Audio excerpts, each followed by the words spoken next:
What's up, the internet? It's Kyle. That's Dan. I don't know. I got it right so many weeks in a row. I don't know why I've gotten it wrong the last 2 weeks. But maybe it's the new camera. Who knows? But Could be. welcome in. This is In Stores This Week, where we talk about comics that we've read that are in stores this week. Is that a pretty good summation of what we do here? Pretty much. I think we just spend an hour chit-chatting and people for some reason watch it. But it's true. They do.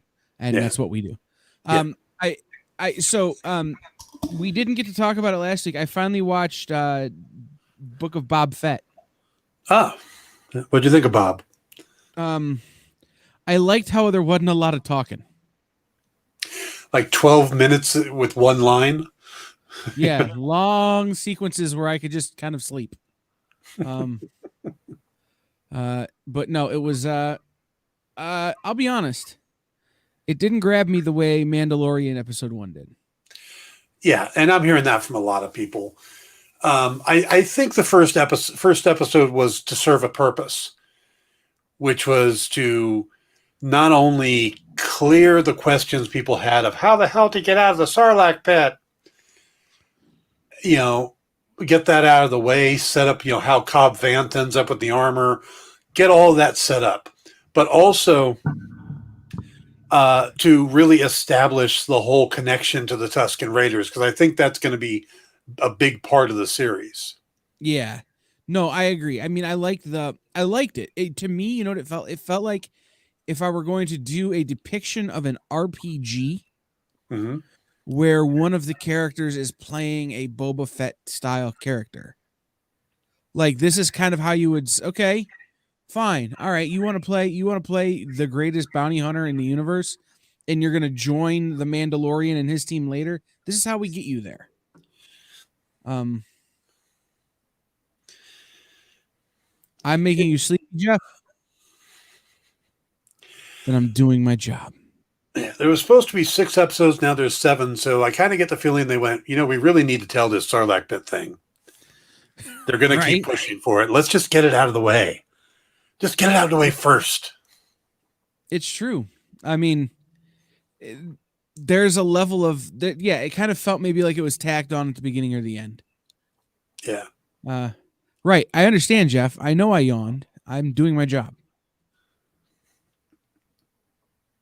My job is, in case you don't know, I am the Sandman, not from the Neil Gaiman story, but from the song Mr. Sandman, Bring Me a Dream. Da-da-da-da.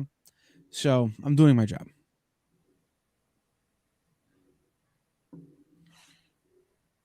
Should we talk about comic books now? Do you remember the Sandman from the Batman 1966 series with the big fur coat? Never understood the fur coat part of it. Neither. Yeah. I'll be real honest. Should we talk about comics now? Sure. Okay, we'll start with this one. All right, folks. This is my Kickstarter. I know you guys have been hearing that I'm a writer, but haven't seen much out of me in a little while. This is a book I've written with art by Carlos Renaud. We have covers by Michael DePascal, which is this cover here, which is gorgeous. We also have one by Mirka Andolfo. I thought we'd switch, but okay. I'm putting the link in. Okay. And so we have one by Mirka Andolfo, and then this one by Stepan Sejic, Mirka and Stepan Sejic. This is an erotic graphic novel about a straight-laced advertising photographer that gets pulled into the world of a up-and-coming supermodel, and who basically just takes him on the ride of his life. It's romantic. There's a lot, it's a slice of life type thing with some betrayal. It's a really fun story. It's really important to me. When Nick asked if I wanted to do a comic like this, I said yes. And I decided to reach into some of my own experiences. So even though the overall story is fictional, there's a lot of events that take place that happened to me when I was regularly doing regular photography assignments and stuff. So I'm also a published photographer. So a lot of there's a good number of the events. Not all of them. There's some that aren't. Some of them are totally made up, but there are some that are straight out of my life and all sewed together into this fun story about boy meets girl, boy loses girl. There's a truck involved in an orgy. So I mean, that's pretty much the standard story, right? Mm-hmm. So we launched this today. It is blowing up a bit. I'm actually really pleased. Last time I checked, we had crossed the 10 grand mark. So it's already funded, and we'll be putting up the first stretch goals shortly. So look for those, and check it out. Click the link. Go ahead, sir. I backed this one, right? And now Kickstarter doesn't know what to recommend because I have 1, 2, 3 books here that are essentially children's books. Mm-hmm. And 1, 2, 4 books that are definitely not children's books. Ah, yes. Yeah, this is definitely not we do not understand. Yeah, this is definitely not. I do like the logo. I had nothing to do with the logo. I think the logo is very cool looking. Yeah, I like that font. Yeah. So, all right, let's get into some actual comics that are actually out this week. Yes. And we'll start with one of my high points of the week. Jennifer Blood. Yeah, and you and I agreed that I was reading it and thinking about what you said last time, how this has really been feeling like filler. And this episode felt even more like filler. It's like, what, why are we even dealing with this? And then when we get to the end and there's a big reveal, doesn't feel like filler anymore. We finally this book to me feels the way I felt about Avengers Endgame, or the way I'm hoping to feel about Doctor Strange and the Multiverse of Madness, where it's this book made the previous books better. Yeah. The same way Endgame made Infinity War better, same way Multiverse of Madness will make Spider-Man 3 better. Like it's the rolling backwards kind of thing. We had this issue even by and large felt like it was okay. What's the point? Yeah. This is some great sort of fan servicey book with and then all of a sudden you get to the end of the book and it's the fan service stops and the Jennifer Blood begins. And it takes on a whole new life. Yeah. There's a really good twist I did not see coming until this episode. And then when I saw it, it was like, oh, okay. They've been telling us this the whole time. Right. So good job, Fred. Yeah, very happy with this book. I would say that if you read the first issue and this issue, you would be in good shape. You don't necessarily need to read 2 and 3. Certainly doesn't hurt now, but you could jump. Mm-hmm. All right. I clicked on the thing. Why isn't there? It is. So this is Fear Book. This is from Seismic Press, which is an imprint of Aftershock Comics. Excuse me. Or Fear Book Club. I forget the exact title. Give me a second. Yeah, Fear Book Club. Like middle school isn't weird enough already. Seismic Press is Aftershock's all ages imprint. And really not all ages, I would say. When you think about Seismic Press, they call it an all ages imprint. It's a young adult imprint. Yeah, young adult is definitely the term I would use for it. And this book is maybe for the older end of the young adult sector. Yeah. It's a book about a kid who is trying to find his way in a new school after a rather large and traumatic life event. and come to find out that this school is not as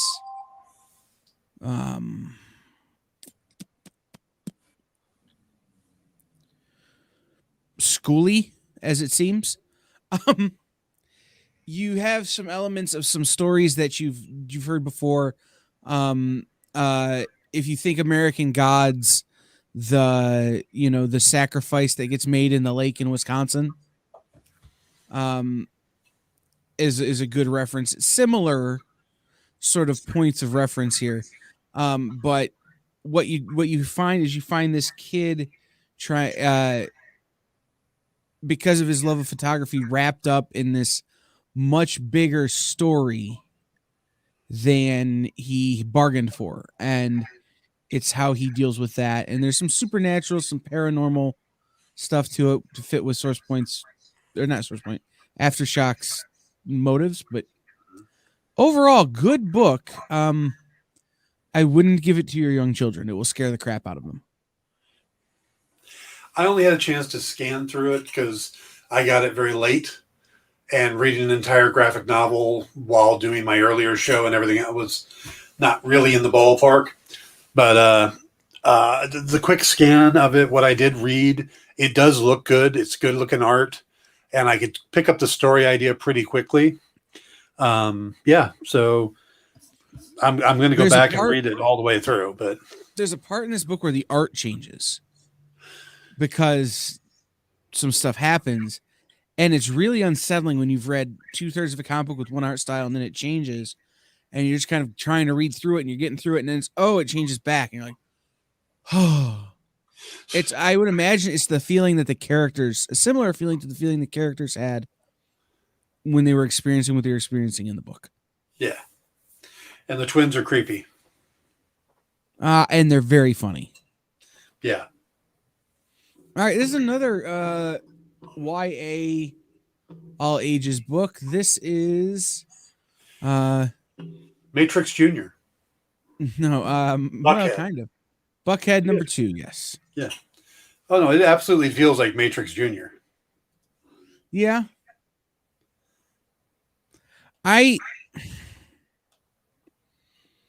This is one that I'm not even sure I'd wait for the trade on this one. I might just walk away from this book for a while, were it me. Issue 1 was good. Issue 2 felt strained. It felt very meta without having any right to be meta. Yeah, I can see that. But if you're part of the target audience for this book, which is a young adult audience, I think they would like that sort of inside baseball feel that it has. Yeah. It's a little confusing, but I can see where they're going. And to me, it does totally have that Matrix vibe to it. You know, even the guys in the black suit, it just feels like a children's version or a young reader's version of Matrix. Mm-hmm. So if your kid wants to see the Matrix and stuff, and you think that's a little too old for them, here we go. Here's your Buckhead would be a good fit. Yeah. All right. So there's only one book that I stopped reading midway through it because I was running out of time and I wanted to read all of Fear Book Club. And that was Blade Runner 2029. Hey, Sean. Hi, Sean. Yeah. I disliked it. It's not for me. I actually liked it. Now, I'm coming into this having seen the original Blade Runner years ago, having not seen Blade Runner 2029 yet, finding this to be an interesting story. I didn't love it, but there was enough in there. And keep in mind, this is issue 11? And we're jumping in on, so there's a lot of backstory here. So it's not like it's a brand new series. And it piqued my curiosity enough that I'm kind of curious about going back and seeing if I can get the older issues. Because we're following characters in this universe that we haven't, at least I haven't come across before. There's mentions of Tyrell, stuff like that, and the replicants and the replicant revolutionary group. So it's pretty fascinating from that point of view. So if you're a fan of the Blade Runner series, I think it kind of falls in that vein. It's doing a good job keeping that universe going. A lot of times when you get a book that's part of a franchise like this, you end up with very just derivations of the original story. They don't really take it in new directions. And to me, that's a lot of what the problem with Star Wars is. With the last three movies, really were just trying to be derivations of the previous movies, where you see something like The Mandalorian's like, okay, we're just going to go play in this corner over here. We're going to do something over here. And yeah, we'll tie a little bit into the main story, but we're going to be our own story. And that's what this felt like to me. Like it's being its own thing within the Blade Runner universe. So I felt like I liked the original Blade Runner movie. That's my access point for this book, and this was not serving that. And that's fair, but that's one of those things that makes it not for me. Yeah. So, but speaking of things that are for me, Panther #1. Dan, have you read any Panther stories before? Yeah, I've read some in the past. Not how I pictured the character. Correct. This is a different take on her.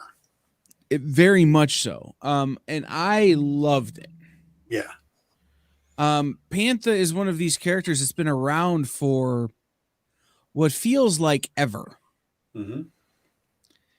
And you have now this take that's who is this? Tom Snagowski. Yeah. Is putting a take on Panther that feels new and refreshing and interesting. It also feels modern in a way that I wouldn't expect from a Panther book. Yeah. And I like that too. Well, I think part of it is how little Panther is actually part of the story. Right? This is very much, I mean, if you're an American Gods kind of reader, there's that vibe to it. We're dealing with gods and how they are on Earth now, but specifically, the Egyptian gods. Right. So, and some god, I mean, I'm pretty up on most modern most mythologies, and there were some gods that Tom pulled out in this story. It's like, I don't know that one, So Tom definitely researched the hell out of this, and it shows. It looks, it's a pretty interesting setup for a first issue. It grabs you. It really does, and I think that's what I liked about it, is that it felt like an American Gods takeoff, or it felt like a modern retelling of ancient Egyptian classics. Yep. So, all right. I'm going to stand up for the rest of the show because I can feel my back going out. Yay, I'm getting old. Dinner and a movie? Where's it going out for? Yeah. I hurt myself 3 weeks ago. I fell down, and my back hasn't been right since. And sometimes sitting in this chair here at the office reminds me I'm not as young as I used to be. I hurt myself today. See, I hurt myself a couple weeks ago. Feel. All right, this was a big hit for both of us, I think. It was. It really was. Apache Delivery Service #1. Now, okay, we're going to caveat this book. Okay? It was set to come out last week. Some stores got it last week. Some stores are getting it this week. Some stores may even get it next week. With the delays in shipping and the paper shortage and all this kind of stuff, this is one of those books that, like, I asked Miss Jen, and she got them last week. I asked Brainy, he's getting them this week. I asked my LCS, and they're not getting them till next week. So just, if you have it already, great. If you don't have it, try and pick it up, but just bear with your comic shop if they don't know when they're getting it. Yeah. This book would be really hard to describe. There's just so much going on that it's almost, he's not even an Apache. It's true.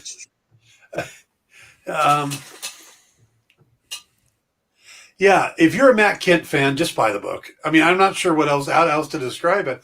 It takes place, you learn about this guy who is being taught by his elder, how to hunt. And then suddenly we're in Vietnam and he's doing the hunting. He goes out on his own and finds the enemy and, signals where they should come in and kill. And then, that's his gig. But he doesn't like the people he's working with. He doesn't like the other soldiers. And then we see more about the bad guy soldier or the opposing soldiers, and they're no better. And then they throw in a serial killer and Nazi gold. Right. Yeah, no, it's like, to me, this feels like a spiritual successor to the Black Badge, which was another Dark Horse, or that was a Boom Studios book, by Matt Kent.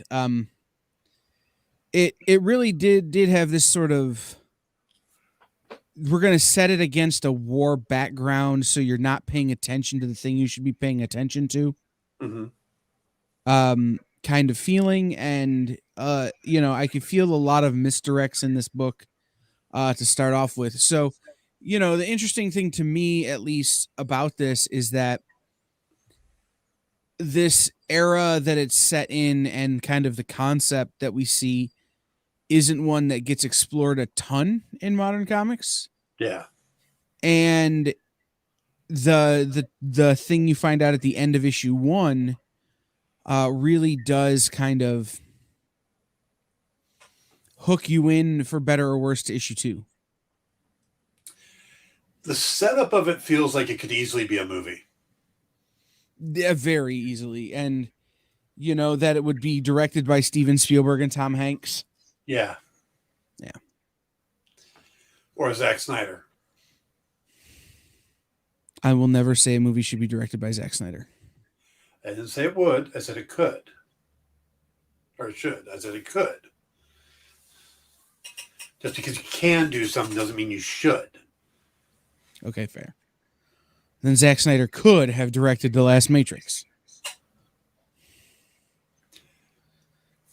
And yeah, a book that I liked that I'm not sure why I liked and that Dan couldn't figure out. This is Monkey Meat #1 by Junie Ba. Soylent Green is people, y'all. That's kind of what this book is, right? Or at least issue 1 feels a lot like it's a Soylent Green story. You get introduced to the Monkey Meat Company, who are making a food product. It seems that is not what it seems to be. There's a lot of weird fourth wall breaking and just it's an odd book. If you're into really odd off the wall books, grab this because it definitely is. Yeah. The whole thing, and I read it again, Dan, just to try and come up with something to say. Uh-huh. And the thing I noticed is that there is a definite, how do I put this? Direct line between what the book is referencing and like the way Europeans and Americans have treated the African continent over the years. Uh-huh. And use of resources and people and the way they've treated people and things. Oh, yeah. So there's definitely a lot of that in there. I also, by the way, and I can send them to you tonight, have the rest of the series. See, that's the thing I was about to point out. On the cover, and you don't pick it up on the inside at all, it says, a new thrilling anthology. Mm-hmm. We get one story in Right. this first one, and it's a weird story. So now I'm even more confused. Right. I'll send you the rest, and we can read them and just review them as they come out. Okay. Because they did give me all the copies. And Junie Ba, just so you guys know, Junie Ba is a super cool African creator by way of France. So there's definitely some things in here that are him sort of giving the middle finger to the French. There's a certain French sensibility. Is that kind of like Sean Connery playing a Spanish immortal by way of Egypt with a Scottish accent? No, think the end of Blazing Saddles. The French mistake. Ah, Dom DeLuise. Mm-hmm. Rest in peace, Dom. Okay. Okay. But I really enjoyed Monkey Meat. If you're into weird books, and I am. It was certainly weird. Okay. Speaking of weird books, this is Star Trek Mirror World #3, a book that predominantly features even more ripped Star Trek characters. Shout out to my boy Gavin Smith, who's the artist on this book. He's a good friend of mine. I have some of his art hanging somewhere here in the office. But no, it's the Mirror World. It's a Mirror World, man, and it's very strange. Yeah, they don't have sleeves in the Mirror World. Nobody has sleeves. It's a gun show. Which I don't remember. Guns out. I don't remember in the original Mirror World one with the original series, everybody having the sleeves off. No, I think Gavin just wants to draw biceps. Yeah. Yeah. Yep. And they do a classic character dirty, I gotta tell you. Yes. This is very weird to me because the Mirror World to me is when you tell stories about the regular world characters ending up in the Mirror World, dealing with the reverses or vice versa. And this is just, nope, we're just in the Mirror World. We're dealing with the crew of the Enterprise in the Mirror World. And it's very strange. Well, but you get a moment where you start to see where the war comes in. You get a moment with the Borg Collective. Yeah. In the Mirror World, which is a weird thing. So I'm interested. I don't care about Star Trek. I'm a Star Wars guy. Mm-hmm. But again, I've known Gavin Smith since Gavin Smith only had accelerators on his table at cons. Like, he's been a friend of mine for a long time. So I've been buying this book and reading it just to support my friend. Right? All of a sudden, now they've got me hooked in this. Oh, all right. This is a reverse world where the Borg Collective isn't normal. So it's got me interested in it. It's still weird seeing, like, I don't know, like, cool Geordie LaForge. With like a mustache and like the visor splits and it's like wraparound Oakleys and shaved head. Yeah. Right. Like it's weird, right? It's like, yep. I'm like, that is not LeVar Burton from Reading Rainbow. That is Shaft. Yeah. if they had cast Avery Brooks as Geordie LaForge. Right. Yeah. Right. So Cisco, or back when Brooks was Hawk from Spencer for Hire. Right. Yeah. Any of that fit better for me. So I don't know. It's weird that everybody's like super jacked and ripped. It is. But yeah. It's been a fun series so far. All right. Let's do Evil Ernie issue 2 from Chaos Comics and Dynamite. This really wasn't the series I was expecting. And that's not a bad thing. I'm used to Evil Ernie just being Evil Ernie, but we're really getting something different here. And it's really cool. Right. I'm with you. It's like I never knew how Evil Ernie became Evil Ernie. Yeah. I wasn't sure if that was a book that had existed and I just hadn't read. I think it was like 2 or 3 pages of an Evil Ernie comic. What's up, Spider Girl? Right. There was like a real short little origin story, but this is a much bigger kind of how Evil Ernie got his powers and how Evil Ernie isn't necessarily a person, but a title, kind of. Yeah. Sort of. Yeah. That part kind of throws me because the guy's name is Ernest Glickman and he's possessed by Evil Ernie. That just seems convenient. Right. Though I do love that Arthur Saddam cover. Yes. That is such a nice homage to Nirvana. And the other one, there's another, the Philip Tan cover is also real cool. Yeah. But this one is just, I think, one of the coolest covers Dynamite's had come out in a long time. So, yeah. The artwork on this book, by the way, Ariel Medell, I think he's the artist on this. Mm-hmm. Love it. Absolutely love it. Absolutely. It's fantastic. Yeah, this is a really good book. And I haven't been really that interested in Evil Ernie since back when Brian Pulido and Stephen Hughes were doing it in the beginning. Right. You know, when I went to a signing for their first issue that many years ago, you know. Yeah, they're doing a remarkably good job with this book. I really kind of want to see where it's going. I like the fact that he's not permanently Ernie right now. Smiley's interesting. Yeah, it's. I'm really curious where this is going. They've got me hooked on this one. And the thing about this book too, for me, is the first issue you kind of were like, okay, we're getting our feet wet with Evil Ernie, the character. Now in this issue already, you're getting familiar faces. Mm-hmm. Ernie's girlfriend and some of these people like that you recognize from the old days, which is a good add-on to make Evil Ernie fans feel comfortable and to kind of, I think there'd be a level of hardcore Evil Ernie people who would be like, I don't know, man, it's not the Chaos Comics people, it's Scott Lobdell.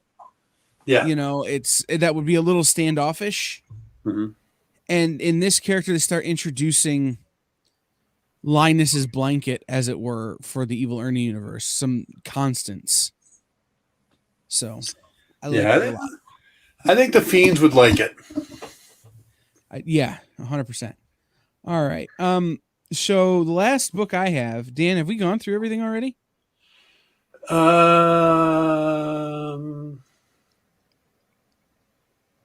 Yeah. Yeah. So the last book I have is Bylines in Blood. It's number 1 from Aftershock. This is one I couldn't send to Dan because physical copy.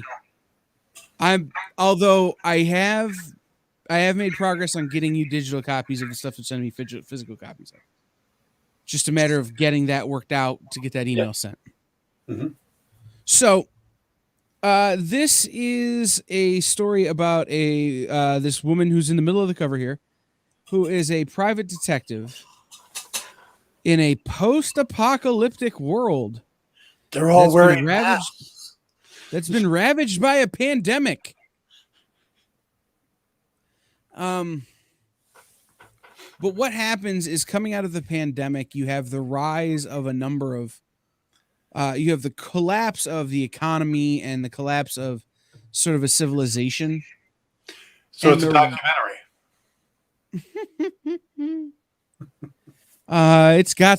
There's some where it's like, oh, that's a little too real for this comic book. Yep. But what you see the rise of a couple of factions of people that have seized power. Mm-hmm. And what's happened is that there is no such thing as the truth anymore. The fake news, the idea of fake news has permeated so deeply that the news no longer has any relevance. People just make up their own truth. They make up their own reality. And our main character is a former reporter turned private eye. She's called Lady Dick. So she's a private detective. And you start off with her. And you know what it really reminded me of? Huh. A little bit of Painkiller Jane, a little bit of Jennifer Blood. The character, she's tracking down this girl who has run away from her family and is being trafficked, even though she wants to be, and she basically takes out everybody with a hammer. In a very Jennifer Blood or Painkiller Jane kind of way, right? And then she finds out that her mentor has passed away, and that's really where the story gets its legs. Okay. She is pursuing the truth of what happened to her mentor, as her mentor was trying to find the truth about what was happening to society. And so it's this whole thing about when no one believes the truth, how do you find something that no one believes in, and does it matter anymore? Yeah, that's a good point. And it's all sort of hemmed in with super fun violence. And, I could hear Humphrey Bogart narrating it. Like, you know what I mean? It's one of those is like, while that's the voice I hear. Kyle, are you off your meds again? No. Okay.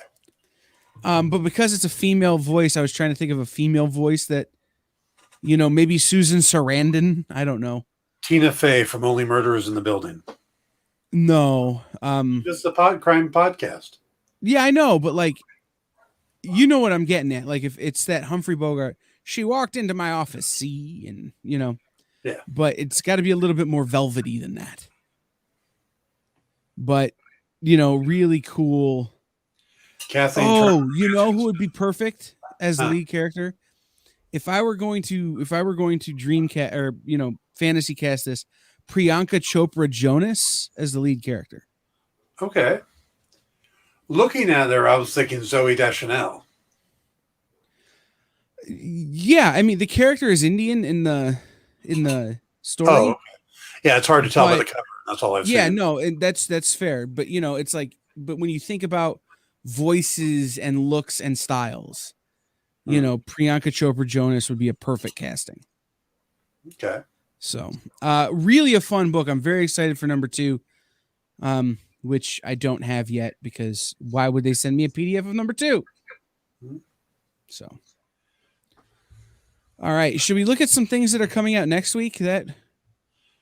As we do, just so for the people that got here late, if you scroll up in the chat, you'll see a link to my Kickstarter that started this week, or that started today. So check it out. It's for my new book, Karma. Yep. That's mine. I wrote that. Except you're pointing the wrong direction.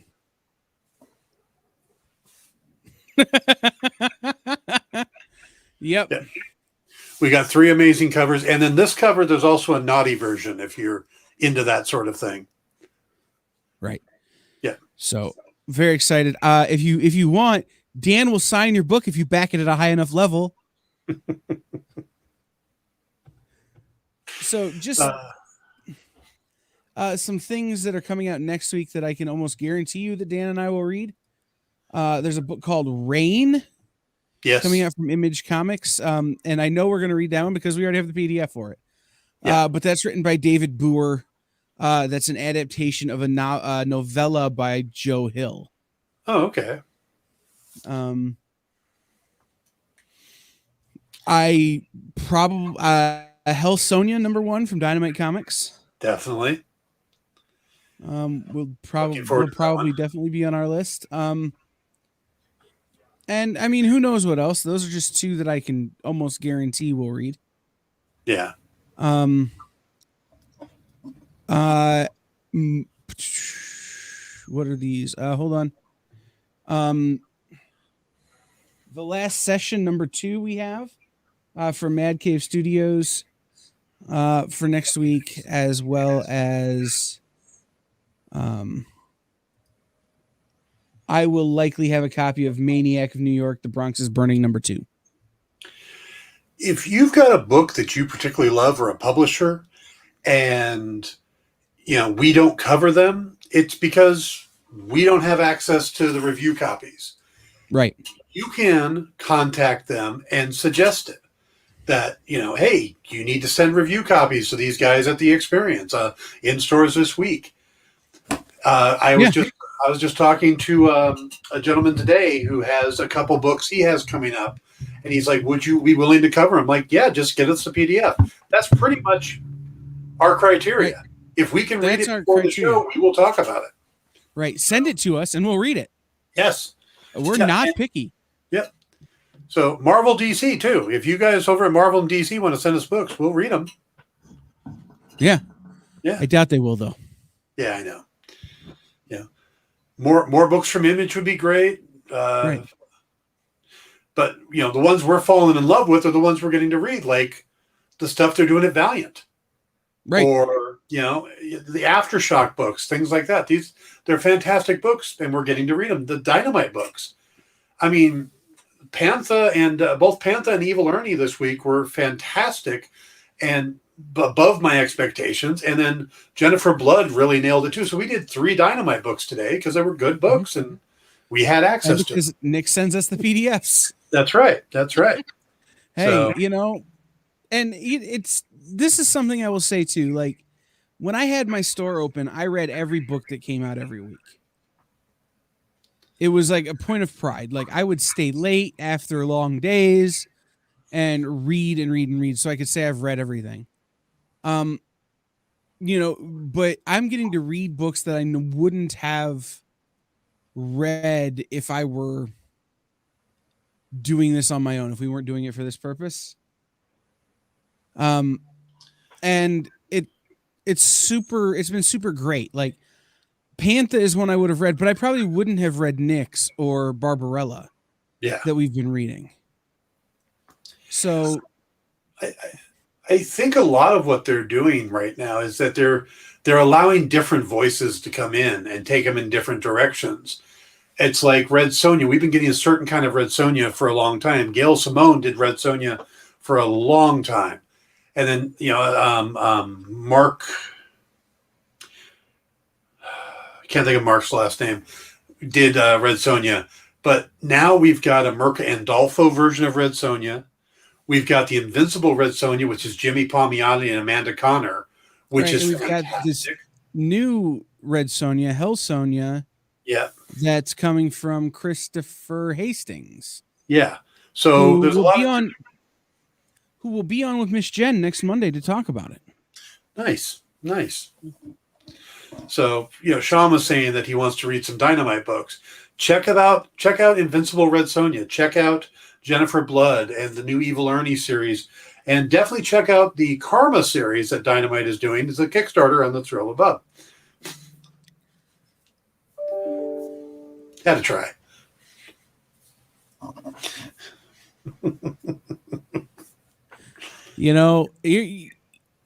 Lisa's not wrong, Dan. We need to work with you on this self-promotion thing. Yeah, I am horrible at self-promotion. I really am. You know who's really good?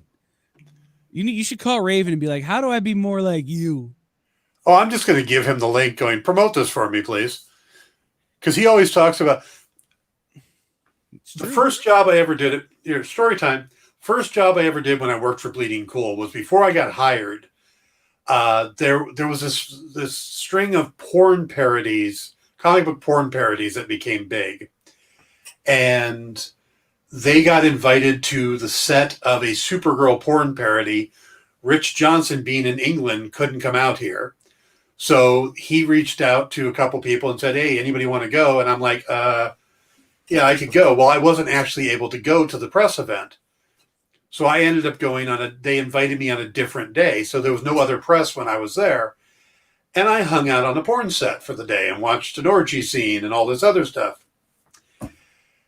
And I'm shooting video and I'm keeping track of all this stuff. So I run into Raven at a convention one time, and he is just, oh yeah, I'm the king. I got all this stuff. I went, yeah, but do you have this on your phone? And I showed him part of one of the scenes that I get, and he's never forgotten that. He he even talked about it just a couple days ago on a post about how, and I pick on Dan because of porn, but not because of why you think, Well, So, he made a post the other day too. By the way, shout out to Raven. Everybody loves Raven. yeah. He made a post about which comic book writer do you think would win at MMA. Mm-hmm. And it's clearly Dan. But then I thought, Dirk Manning also is like a black belt in like jujitsu. So if he can get through Dan, I think he's got a chance. But it sounds like Shang-Chi versus Kingpin. Right? Right. So, yeah. So absolutely, guys. So, we didn't have as many books this week as we would have liked. And across the board, publishers are saying this week is one of the lightest weeks. Brian Hibbs of Comics Experience in LA. This is probably the single smallest New Comics Wednesday since our first week in business in 1989. Yeah. He's got a big store, Mm-hmm. a very big store. So a small week for him is still bigger than a lot of places. Yep. But this is just something to be aware of, that there's a number of, it's a small week. There are a lot of shipping delays and things happening. So we don't have as many books as we would like to review for you, because there aren't as many books out this week. But it's a good week to check out things that you've thought about buying. And, if you got, clear out your pull list, that's always a good thing. But check out the graphic novels. Did you like the Hawkeye series? Go get the trade from Matt Fraction and David Aja for his run on Fraction. If you're talking about liking Dynamite books, go look for a Red Sonja trade or a Vampirella trade. Christopher Priest's run on Vampirella was absolutely fantastic. Check that out. Well, and there's some other stuff that's incredibly relevant in trades that are coming out this week. From Boom Studios, The Many Deaths of Layla Starr, which was a book I was very high on when it came out. Yeah. But you've got the trade paperback of X of Swords, which was a big part of the Hickman X-Men run. The X-Men Mutant Massacre Omnibus is a hardcover. Yeah. West Coast Avengers Epic Collection, Darker Than Scarlet. Do you guys want to understand Scarlet Witch before, you have to really understand Scarlet Witch? Yeah. Yeah. And we only talked about 3 of the Dynamite books, but sure. There's besides Panther 1, Evil Ernie 2, and Jennifer Blood 4. Red Sonja number 5 by Mirka Andolfo is in stores, and that's gorgeous. Also, you can check out, got the list here, Elvira meets Vincent Price number 4. David Avalon is killing That's it. That's what I'm behind on, and I got to catch up on. That's one of the things I'm going to do this week when I pick my copy up. Yeah, David Avalon is one of the coolest guys you'll ever meet. He's got a podcast where he talks about noir fiction and stuff, and he just nails this character. And he actually interacts with Elvira or Cassandra Peterson when they do these stories. So, you can check that out. And, of course, there's the 6th episode of Deja Thoris versus John Carter of Mars with amazing covers by Lucio Parrillo and Joseph Michael Linsner. And that's been a great series as well by Dan Abnett and Alessandro Miracolo. So there's a lot of great stuff. Right. And, of course, you can always back Karma on Kickstarter. Link in the comments. Over there. Which a cover by Mirka Andolfo, who's doing the Red Sonja this week. So, Nick, you haven't been here for this, but this has been a running joke with us this whole show. But we were just talking about. We've talked so much about Sonja this week or this hour. Killing Red Sonja, which was a great Red Sonja story, by Mark Russell, is coming out. The trade paperback is out this week. That's the one, Mark Russell. I couldn't remember his last name. Right. I mean, very, very good opportunity to pick up and read that whole series, which I think that series is going to read better as a trade than it did as single issues. And then James Bond, Agent of Spectre, hardcover. Oh, which, you want your James Bonds as hardcovers. Dynamite has done some amazing James Bond. If you are a James Bond fan, if you're coming off of No Time to Die and you're like, I need more James Bond, check out the Dynamite's run on them. Warren Ellis's run, Ben Percy's run. We have had just really one great series after another, and they all have that original Ian Fleming feel to them.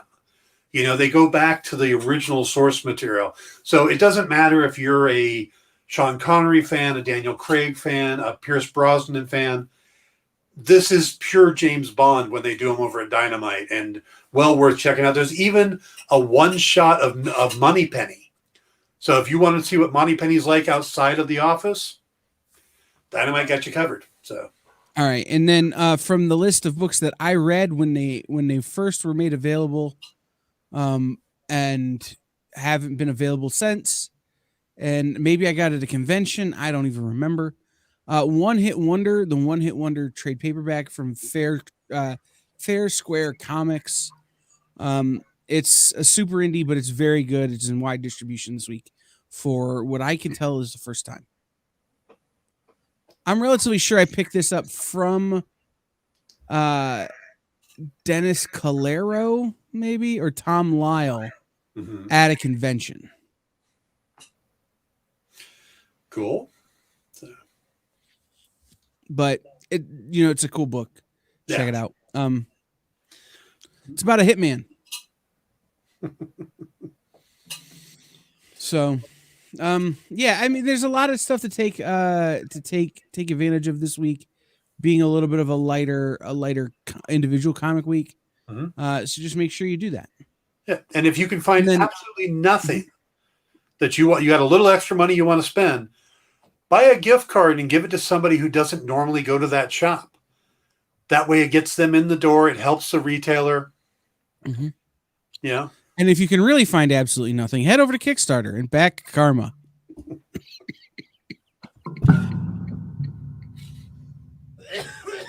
As Kyle passes away, let me tell you. I'm choking on my own joke. Yeah. By the way, please hit the like and subscribe buttons and all that stuff, the thumbs ups, whatever they are. That really helps us out a lot, and we'd appreciate it. So, seriously, guys, I've been working with Dan for a year going, hey, when are we going to have a new Dan Wickline book? Hey, when are we going to have a new Dan Wickline book? Hey, when are we going to have a new Dan Wickline book? And we finally have one. See, the problem is you're asking. I'm not going to. You need to ask the publishers. So, needless to say, if you think I'm not going to promote the crap out of this book until everybody goes and backs it, you're wrong. I appreciate that. I'm going to be doing the same. So you guys are going to be hearing about it a lot over the next 30 days. So I think I figured out how you're going to interview yourself, Dan. Cool. It's going to be like the old Weird Al show. Oh, jeez. All right, guys. So that'll do it for us. Make sure you visit comicshoplocator.com to find a comic shop near you. Do me a favor, wear a mask, take care of yourself. I know several stores that are absolutely decimated right now because of how catchy the Omicron variant is. Yep. People are just trying to keep their doors open and keep things rolling. So do your best to keep them safe. I mean, even if you're vaccinated and boosted and all this kind of stuff, help them out because not everybody is and just need to protect them. So, but visit Comic Shop Locator to find a store near you. Visit them this week and pick up some stuff. For Order Karma, I've been Kyle. This has been in stores this week. See you guys later. Good night, everybody.